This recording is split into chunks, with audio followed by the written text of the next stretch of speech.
led Jesus into the courtyard of the palace, that is, the governor's headquarters. And they gathered the whole battalion, and they put a purple cloak on him. And twisting together a crown of thorns, they placed it on his head. Then they struck his head with a reed, and they spat on him, and they knelt down before him, mocking him, saying, "Hail, King of the Jews!" After they had finished mocking him, they stripped him of the purple cloak and put his own clothes on him and led him out to be crucified. They compelled a passerby who had come in from the country to carry his cross. It was Simon of Cyrene, the father of Alexander and Rufus. They led him to the place that is called Golgotha. That means the place of the skull. They offered him wine that had been mixed with myrrh, but he did not take it. And there, they crucified him. They divided his garments among them, and they cast lots to see what portion each one of them would take. It was 9 o'clock in the morning when they crucified him. And along with him, they crucified two bandits, one on his left and one on his right. Now, the crowds that passed by were deriding him, wagging their heads and saying, "Ah, you who would destroy the temple in 3 days and build it again in 3 days, come down from the cross, that we might believe in you." In the same way, the chief priests and the scribes were also mocking him among themselves, saying, "He saved others, he cannot save himself. Let the King of Israel, the Messiah, come down from the cross so that we might see and believe." Even those who were crucified with him were also taunting him.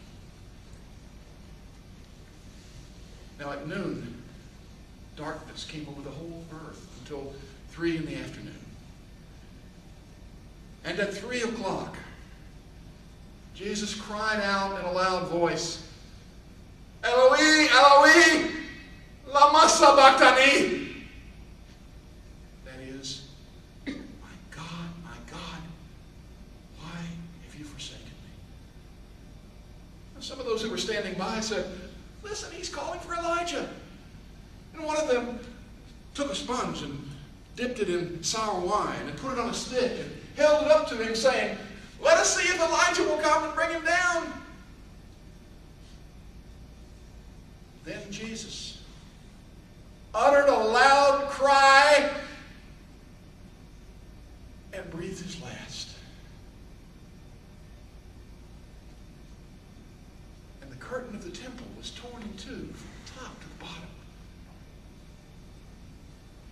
And when the centurion who had stood before him saw that in this way he had breathed his last, he said, "Surely this man was God's Son."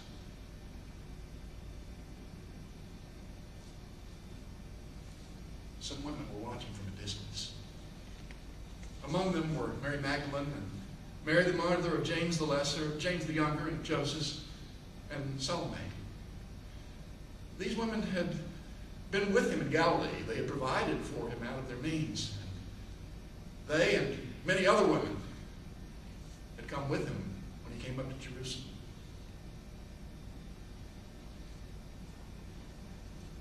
When evening came, because it was the day of preparation, the day before the Sabbath, Joseph of Arimathea, a widely respected member of the council, who himself was eagerly looking for the kingdom of God, boldly came to Pilate and asked for the body of Jesus.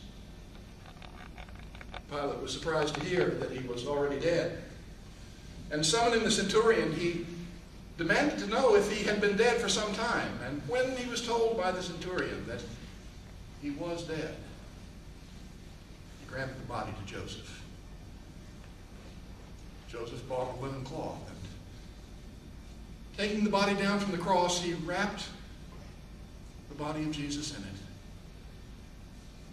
and laid it in a tomb that had been hewn out of the rock. Then he rolled the stone over the entrance of the tomb. Mary Magdalene and Mary, the mother of Joseph, saw the place where they laid him.